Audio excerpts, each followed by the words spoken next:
Elm Street? No. How about It Follows? No.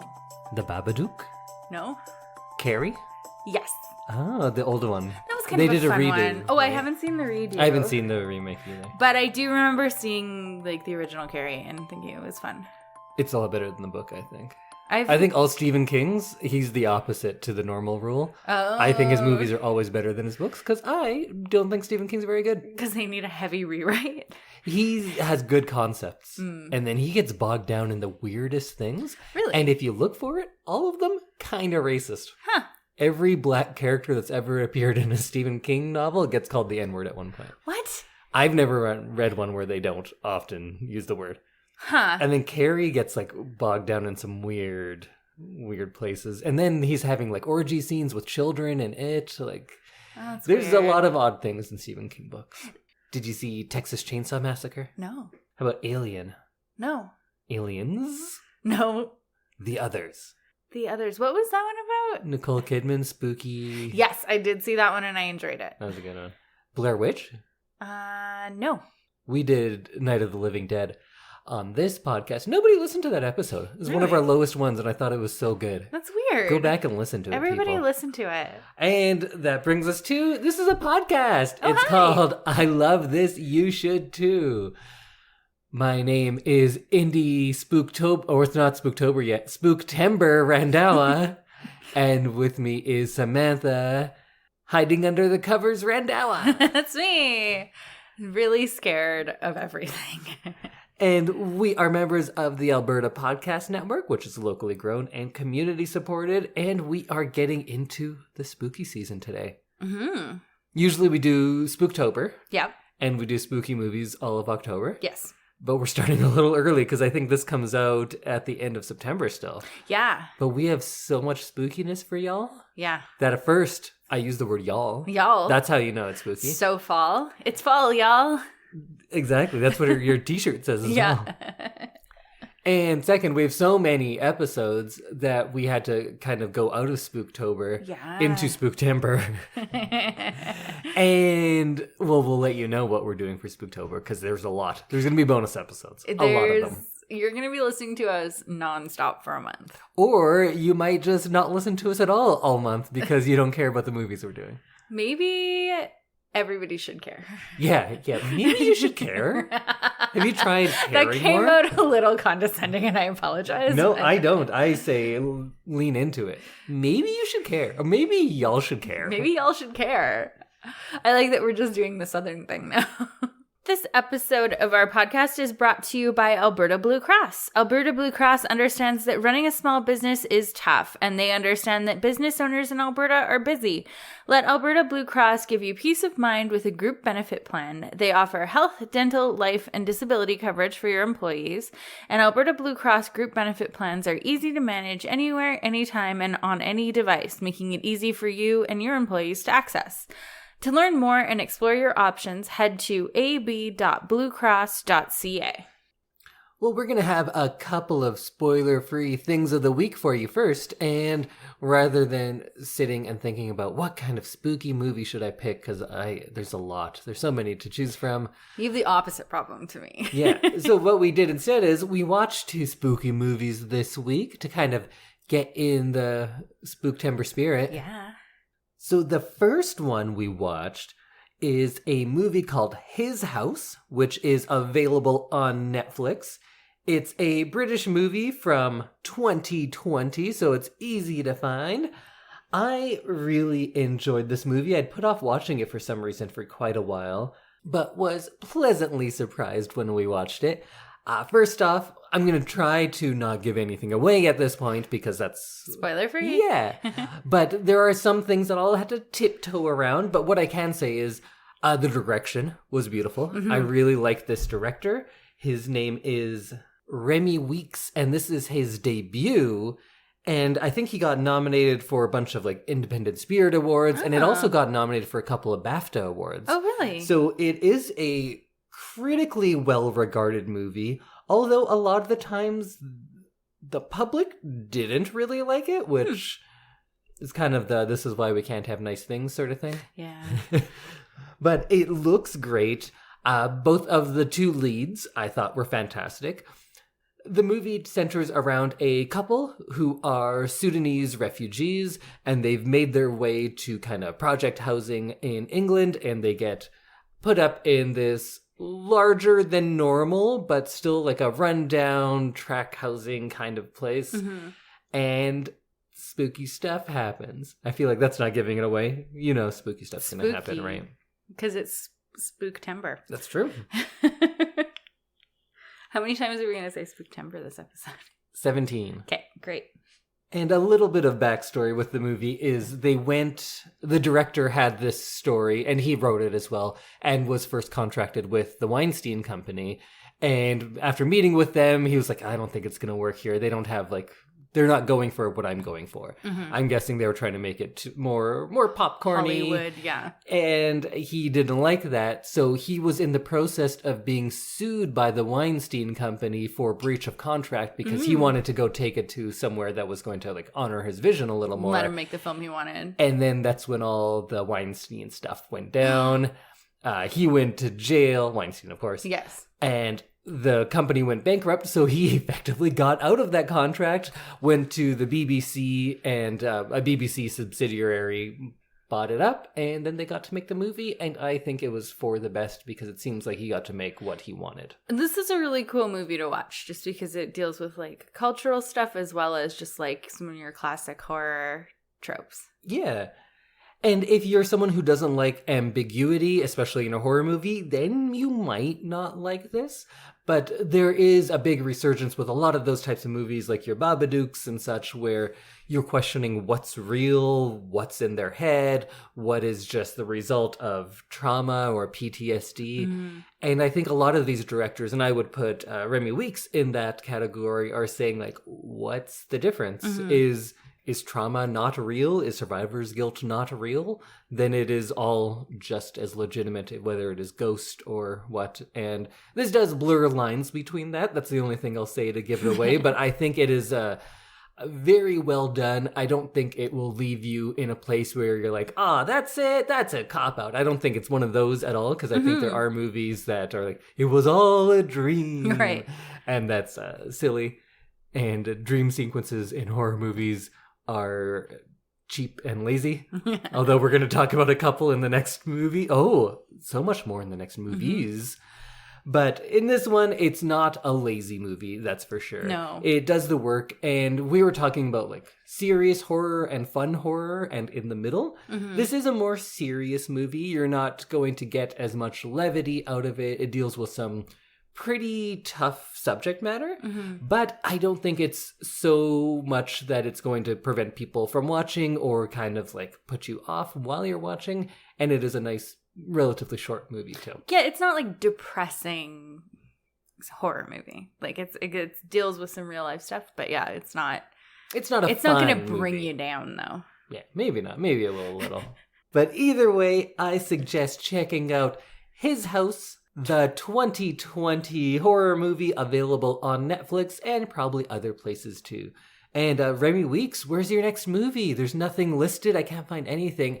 I don't know how someone makes a debut like this that he wrote and directed and doesn't have a bunch of deals lined up. Yeah, that's interesting. I thought it was very good. Although audiences definitely disagree with me. This has a 6.5 on IMDb. But IMDb often has a pretty low rating for a lot of things. So go check it out. They don't get it. Sam, what was the other movie we watched? So we've really been putting in the Spooktember work. And we watched the 2016 horror thriller, The Boy. So this movie was filmed in Victoria, British Columbia, and I think it's just gorgeous. It was a really nicely shot one. Did you think so? It's a good atmospheric haunted house one, because it kind of comes back to those old British ones from starting from the 50s, 60s, 70s, but they would have these big manors, and you don't leave the house very often at all, and it's all about the house and how spooky it is. There's different corridors. It feels larger than life too. Yes, yeah. And it almost is a character. Yeah. So I thought that was really cool, and when they are outside, it definitely looks like it could be in England, but I enjoyed it. It's about an American woman who goes to England to become a nanny to a little boy. And she soon realizes that the boy is a porcelain doll named Brahms. And she, I guess, needs this job. And so she stays on. And this is her experiencing life in this house alone with a porcelain doll. Yeah, and that's not the twist. No, that is given to you very early on in the movie. And then you're left to wonder, like, because, of course, you're listening to us now if you haven't seen this. This could go a bunch of different ways. Yeah. Like, is the house haunted? And then there's also this doll. Is the doll haunted? Is the doll alive? Who knows? There's all sorts of fun ways this could go. And this is kind of one of those medium serious movies I was talking about. It's not a fun horror. Like, you're not laughing. No. But it is one where it's not as serious. Yeah. And although I did laugh because this movie has some jump scares in it, as most of these ones do. Of course, yeah. And one got me, and I don't get scared in movies a No, lot. I'm like I hate jump scares because I think they're cheap. And They usually are, yeah. dumb. But this one had some well-placed jump scares, and I kind of enjoyed it. This one gives you one exactly where you'd expect it to be. But then it just lingers and lingers, and you're, come on, just scare me already. Just scare me. And you're just waiting and waiting. So it does kind of a typical thing in how it uses the jump scares, but I think the pacing of them for something that is, kind of cheap, I think it did a good version of them. Mm-hmm.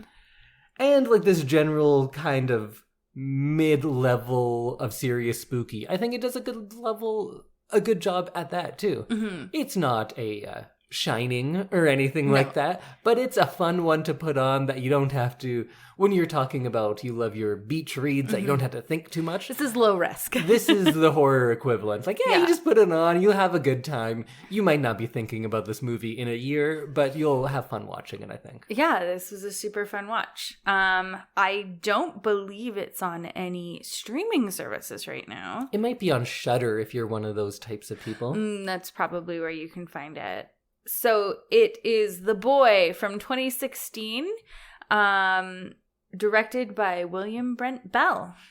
And he just directed the sequel to Orphan. Oh. Which is, I love, The Orphan is a fun movie. Okay. That one I will say nothing about.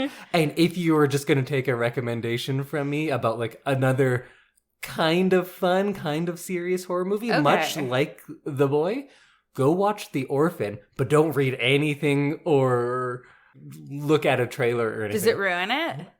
Quite possibly. I haven't seen the trailers for it, but I almost don't even, you can't even just say like, oh, but there's a twist. It's not even that. It's just, it goes fun places. It goes unexpected places. Oh, see, that's fun. So check out the first Orphan movie, but then he directed the sequel, Orphan First Kill, or I guess it might even be a prequel. But don't watch that one first. Okay. Because it tells you everything. What happens. Yeah. Okay. And then he also directed The Boy 2, which we haven't seen, but you want to. I do want to see it. You don't have to watch it with me if you want to skip it. But you're going to watch a horror movie by yourself? Probably not. Or we could just watch Orphan. That too. Orphan's good. We have a lot of work to do this month, though. Oh, we do. We have a lot of horror movies planned. Should we get into that after? But first, let's thank another one of our sponsors, and that is the ECF and Pod Power. With Pod Power, our sponsors are making it possible for us to amplify the voices of Albertans and Alberta podcasters. This episode, the Edmonton Community Foundation is helping us give a shout out to Overdue Finds, the Edmonton Public Library podcast, where hosts Caroline Land and Bryce Crittenden host conversations about books, movies, music, pop culture, and other interesting news about Edmonton. It's a great way to learn about what's happening at EPL and about how you can use your library card to access all of EPL's in-person and online services.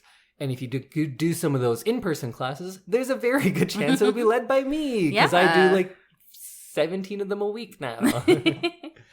So you can listen and find out more about Overdue Finds at epl.ca/podcast, or just look for Overdue Finds wherever you're listening to us right now. And of course, I always plug episodes I've been on, but there is an episode called Oh, the Horror, which is all about horror movies. So that seems appropriate right now. Yeah, exactly. You can go listen to me talk about, I think I talk about Halloween, Shining, Night of the Living Dead, like big horror movies. Classics. Yeah, so go check that out. Okay, well, it's time to find out, or to reveal, I guess, because I already know, because this took a lot of planning. It's time to reveal to everybody what we're going to be doing this month for 8 episodes. This month. We're dedicating the entire month to one thing, and that thing, actually, it's not even a big reveal. It's in the title of the podcast, so they all know. Oh, right, yeah. Is A Nightmare on Elm Street. Yeah, we're going to do all 8 movies. I'll walk you through it because we're skipping one. Oh, okay. So what we are going to do is go through the series. Next week, we'll be talking about the original 1984, A Nightmare on Elm Street. Mm-hmm. First of all, what do you know about that movie? Do you know anything about that movie? Nothing. All right. Who's in it? Actor-wise? Yeah. Or who's the big villain? No, like who actor-wise is in it? I don't think you'll know. Well, actually, Johnny Depp is in it. Oh, well, I'm in. So it's very young Johnny Depp. Oh. It's 1984 Johnny Depp. Oh, see, I love young Johnny Depp. That's fun. Yeah. So that'll be fun, but your stars are Robert Englund. Okay. Who is famous for these movies. Well, this is a career right there. It is, yeah, absolutely. You don't need to do any other movies because you have like a bunch just ready to go. And Heather Langenkamp is going to be the other character we see a lot, who is famous for A Nightmare on Elm Street. Okay. So, like I said, we are going to go through all of them. So some weeks you're going to get 2 episodes. As we get closer to Halloween, we'll be doing 2 episodes a week because we're getting through all of them with the final one releasing Halloween Day. Yes. So let's go through them real quick. A Nightmare on Elm Street, original 1984. This was going to be just a movie I would pick. Right. Because I do think this is a great film. Mm-hmm. Good for horror, just a good film all around. I think it's brilliant. I love that movie. Wow. From there, I don't say the same thing always. Okay. So a lot of them I haven't seen in quite a while. So then we go on to 1985, just a year later, and we get Nightmare on Elm Street 2. Do you want to guess what the subtitle is? Do you know? Electric Boogaloo? Electric Boogaloo. I appreciate that you listen to my break-in jokes all the time, but it is A Nightmare on Elm Street 2, Freddy's Revenge. Oh. Which I don't remember as much of. I remember this being a mid-level one. So this is Freddy Krueger? Yes. Okay. Oh, yeah, so you didn't even know that. No. Oh, yeah, so what do you know about Freddy Krueger? Does he wear a hockey mask? No. Oh, wow, this is going to be fun. We're really starting from nothing. Yeah, I don't know. No, he does not. Oh, okay. That would be Jason Voorhees. Oh, yes, okay. So Freddy Krueger has like a burned face and like the scary glove with the knife. Okay, no, I've seen that at the Halloween store. Okay. So what do you know about him? Like literally nothing. Do you know what his powers are or what he does? No. Oh, wow. I don't even know how much to reveal now.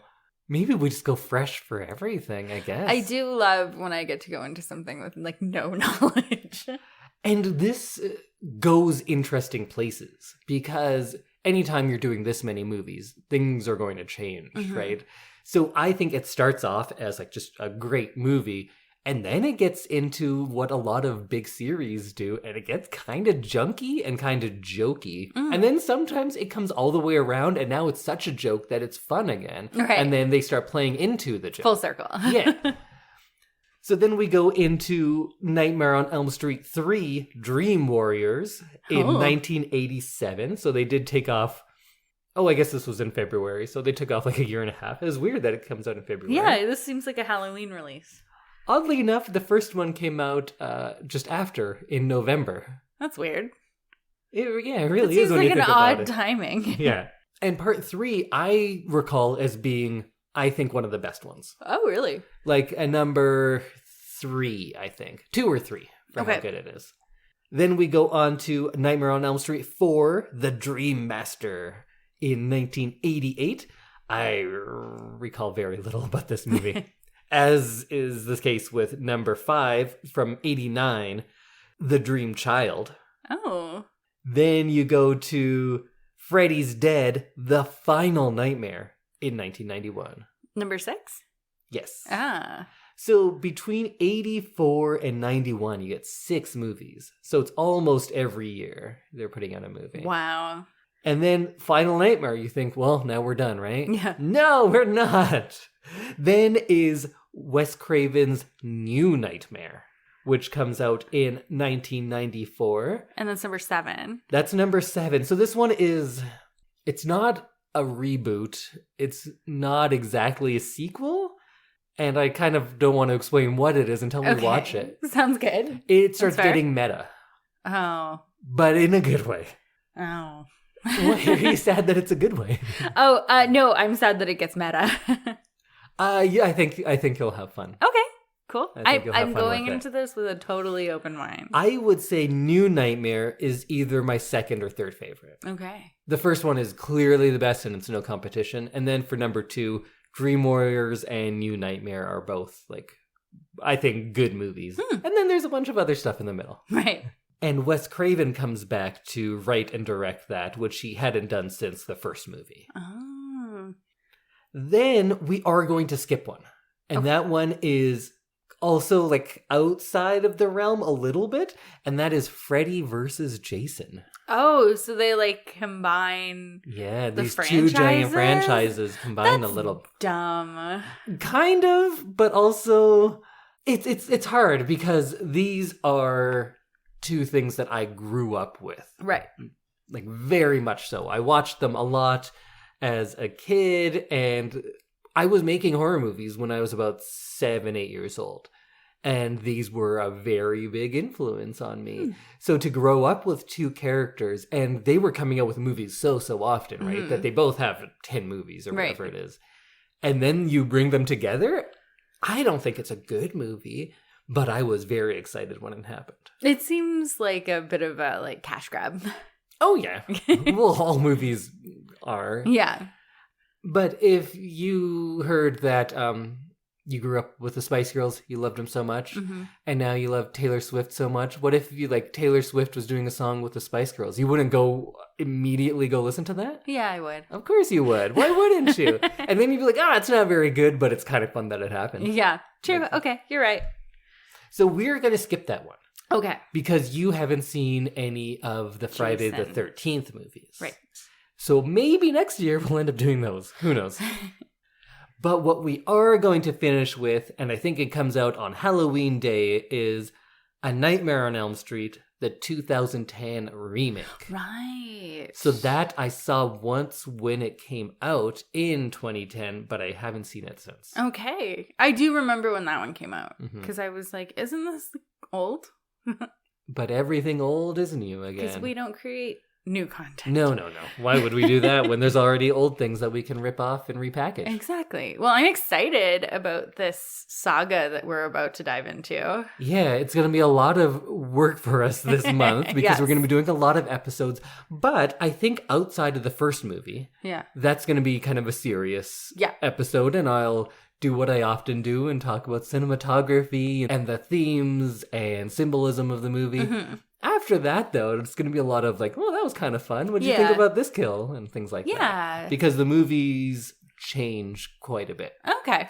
So what I'll say to people out there, if you haven't seen any of these movies, well, isn't this a good time to start? Because you get to join on the journey that you're going on. Yes. Being completely fresh to it. Join my journey. And you can have someone like me who kind of knows what he's talking about kind of direct you through them a little bit too. If you don't want to commit the time, first of all, you should. They're very easy watches. You can put them on and you don't need to pay attention. They're except not like the first one. 4-hour epics. No. But the first one is just a good movie. So if you're someone who's like, these movies they're just like silliness, I don't want to watch them, watch the first movie. It's really good. Okay. I also haven't seen it in a long time, but I'm pretty confident it's going to hold up. Awesome. Well, I'm excited to delve into this universe. We are kind of out of TV shows to watch right now, so we're just going to go hard on Halloween. So if you want to watch these, I think your public library will have the first one, maybe not all of the others. But what you can do is, If you have HBO Max or Peacock, I believe they're on there. Maybe Amazon, depending on your country, but you can also rent it on all of those rental services. Or if you're really nice, you can borrow my Blu-ray box set that I have of all of them, except for the remake, which I'll have to get. So go watch all of these movies, or at least the first one. You can do like 2 a week. That's what we're going to do. Yeah. We just have to be done by Halloween. Ooh. So it'll be 1 a week for the first couple of weeks. So join us in 1 week when we talk all about the original that started it all. The 1984 classic. And yeah, I mean classic. Oh. A Nightmare on Elm Street. Awesome. Well, we'll see you next week, everyone. Happy Spooktober. Ooh. Oh, it's so spooky. So spooky.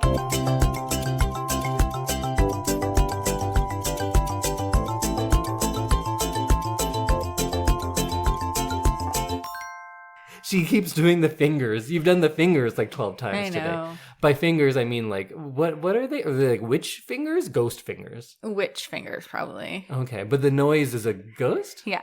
I don't know. It's a haunted witch. It's a haunted witch. Gotcha. Yeah. Okay. Your classic haunted witch situation. Yes.